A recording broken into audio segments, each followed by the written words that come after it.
जौनपुर को कुंडा नहीं बनने दूंगा। ये समाजवादी पार्टी के नेता जो हैं लकी यादव ने प्रतापगढ़ पहुंचकर फिर वही दहाड़ लगाई जो दहाड़ अखिलेश यादव ने लगाई थी। आखिर प्रतापगढ़ कुंडा की राजनीति फिर उछलकर सामने आ गई है। जो समाजवादी पार्टी के नेता हैं लकी यादव ने साफ तौर पर प्रतापगढ़ में ऐलान कर दिया है कि मैं जौनपुर को कुंडा नहीं बनने दूंगा। और आने वाले समय में जो गुलशन यादव हैं, जो राजा भैया के धुर विरोधी हैं, गुलशन यादव को लेकर के बड़ी बात कही है और वहीं पर ऐलान कर दिया है प्रतापगढ़ राजा भैया की धरती से लकी यादव ने कि मैं जौनपुर को कुंडा नहीं बनने दूंगा। आपको मैं दिखाने जा रहा हूं पूरी रिपोर्ट कि लकी यादव ने चौंकाने वाला बयान दिया है। और क्या कुछ बयान दिया आप लोग खुद ही सुन लीजिए। जो प्रतापगढ़ की धरती से लकी यादव जौनपुर से पधारे थे, उन्होंने क्या कुछ ऐलान कर दिया है, आप देखिए पूरी रिपोर्ट। संचालक महोदय मेरे बारे में कुछ कह रहे थे कि जौनपुर, लेकिन जौनपुर में कुछ फासिस्टवादी ताकतें हैं जो कुंडा बनाना चाह रही थी, लेकिन आप ही लोग के बदौलत मैंने कहा मैं ये कुंडा बनने नहीं दूंगा। वो कुंडा कोई प्रताप होने रहेगा। लेकिन हमारे गुलशन भाई संघर्ष कर रहे हैं, मेरे गुलशन भाई संघर्ष कर रहे हैं। निश्चित अगर जो कुंडा विधानसभा है एक दिन वो जरूर मलनी विधानसभा बना के उसको जौनपुर का निकाल देगा। जो नौजवान साथी आप इनका साथ दो, मैं इनका देखता हूँ और मेरी हमेशा इनकी बातचीत होती रहती है।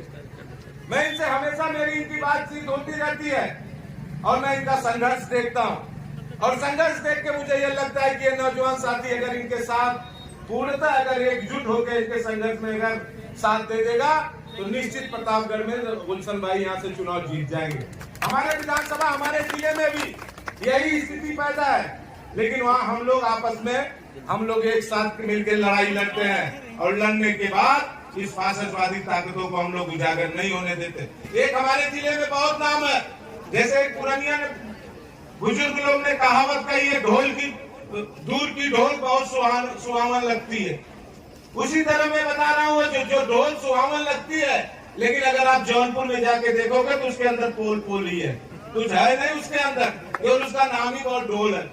इसलिए मैं आप सभी से आग्रह, मैं आप लोग के बीच में पहली बार आया हूँ, आप लोग के बीच में आज मिला हूँ आप लोग से, लेकिन मुझे यह विश्वास है ये अनूप भाई जिस तरह काम कर रहे हैं, जिस तरह इस एकेडमी को बढ़ा रहे हैं, आज नहीं तो कल फिर या हो सके अगले साल या पीछे उसके अगले साल हम लोग फिर इसी तरह आपके बीच में आए और इन बच्चों को इस एकेडमी जो इन्होंने जो प्रोत्साहन देने का जो कार्य किया, भगवान से प्रार्थना, क्षेत्रवासियों से प्रार्थना आग्रह होगा कि इस एकेडमी को और आगे बढ़ाएं और ये एकेडमी आगे बढ़े। अगर आज इस एकेडमी में 500 बच्चे पढ़ रहे हैं तो मेरा ये आशा नहीं विश्वास है अगली बार हम लोग जब यहाँ आएंगे इस एकेडमी में 1000 से ज्यादा बच्चे यहाँ पढ़ रहे होंगे। यही मैं आप सभी से आग्रह निवेदन करना चाहूंगा। राजनीति मंच समाजवादी पार्टी के सभी सम्मानित लोग यहाँ बैठे हैं, लेकिन जितने यहाँ नौजवान और पिता तुल्य बैठे हैं, हमारे नेतागण भी बैठे हैं, भारतीय जनता पार्टी की केवल एक ही सोच है, शिक्षा नीति, इनको शिक्षा मत दो, ये रोजगार हमसे नहीं मांगेंगे। इसलिए आप लोग देख रहे होंगे पुलिस भर्ती का या 69,000 जो हाई कोर्ट ने जो 69,000 शिक्षक भर्ती पे रोक लगा के पुनः उसको भर्ती करने का जो आदेश निर्देश दिया, लेकिन आप ये देखते रहना मेरे भाइयों, ये जो 69,000 भर्ती है केवल अभी इसकी प्रक्रिया इसलिए चल रही है कि प्रदेश में 10 जगह विधानसभा चुनाव है और ये चुनाव बीत जाने के बाद ये सरकार फिर भाग जाएगी सुप्रीम कोर्ट और नौजवानों को कहीं रोजगार देने का काम नहीं करेगी। अभी पीछे पुलिस की भर्ती हुई, कितना पेपर लीक हो गया, लेकिन ये भारतीय जनता पार्टी के लोग, बाबा जी, हमारे प्रदेश के बाबा जी, हम लोग का दुर्भाग्य है। पूरे विश्व में आप गूगल में सर्च कर लो, पूरे विश्व में आप सर्च कर लो, पूरे विश्व में कहीं कोई बाबा मुख्यमंत्री नहीं है।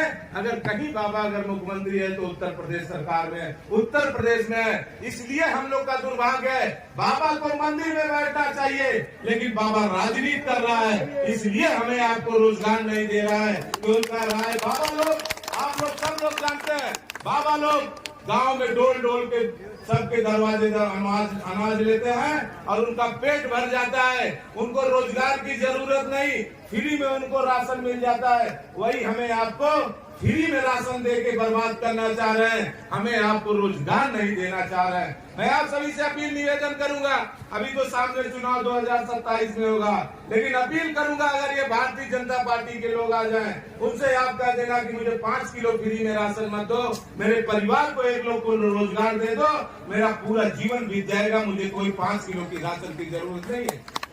ये मैं आप सभी से आग्रह करने आया हूँ, निवेदन करने आया हूँ। इस बार जो चुनाव होगा अनूप जी मेहनत करेंगे और मुझे आशा नहीं विश्वास यहाँ के जो विधायक आर के वर्मा जी है, अगली बार भी जो समाजवादी का पार्टी के यहाँ प्रत्याशी होगा उसको भी आप लोग बड़ी बहुमत से जिताएंगे।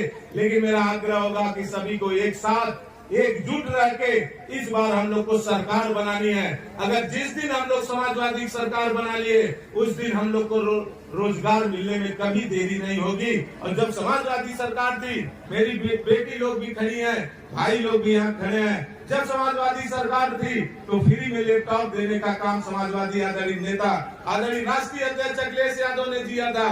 लेकिन यही जब समाजवादी सरकार लैपटॉप दे रही थी, यही भारतीय जनता पार्टी के लोग ये कह रहे थे कि ये समाजवादी पार्टी के लोग जो लैपटॉप बांट रहे हैं ये बच्चों का भविष्य खराब करेंगे, बच्चों को ये झुंझुना थमा के उनका शिक्षा खराब करेंगे। लेकिन आज वही लैपटॉप जब कोविड का समय चल रहा था, जब पूरे देश में विदेशों में कोरोना लगा था, तो उस समय पढ़ाई में अगर कोई चीज काम आया तो हमारे नेता आदरणीय अखिलेश यादव जी का दिया हुआ लैपटॉप काम आया था। वही काम आज भारतीय जनता पार्टी के लोग टैब दे रहे हैं, छोटा मोबाइल एक दे रहे हैं। कुछ बच्चे जो ग्रेजुएशन या बीएड कर पास आउट हो गए होंगे, कुछ बच्चे जो पास आउट कर गए होंगे, उनको ऐसा टैब दिया जा रहा है, शायद उसको ऑन करने में या फिर उसका कोई गूगल खोलने में 10 मिनट लग जा रहा है, उससे ज्यादा समय खा रहा है। तो आज क्या इनको जरूरत पड़ी कि नौजवानों को इन्होंने ऐसा टैब देने का काम किया? ये हमारे नेता आदरणीय राष्ट्रीय अध्यक्ष आदरणीय अखिलेश यादव जी की सोच थी। आप सोचिए उनकी सोच 2012 में थी और भारतीय जनता पार्टी कितना हम लोग को लाके पीछे खड़ा कर दिया, नौजवानों का भविष्य बर्बाद कर दिया, कहीं रोजगार नहीं दिया। इसलिए मैं आप सभी से अपील करने आया, निवेदन करने आया। मेरे बड़े भैया उदयवीर जी भी बैठे हैं, आपसे आग्रह निवेदन करेंगे। लेकिन मेरा आप सभी से आग्रह निवेदन होगा, एकजुट होकर हमको इस बार फासिस्टवादियों से हमें आपको लड़ाई लड़नी है और इस लड़ाई को हम फतह करके 2027 में अपने नेता आदरणीय राष्ट्रीय अध्यक्ष जी आदरणीय अखिलेश यादव जी को मुख्यमंत्री बनाना है। इसी के साथ संगीतकार महोदय जी स्वागत गीत प्रस्तुत करके हमारे मुख्य हार्दिक स्वागत करें।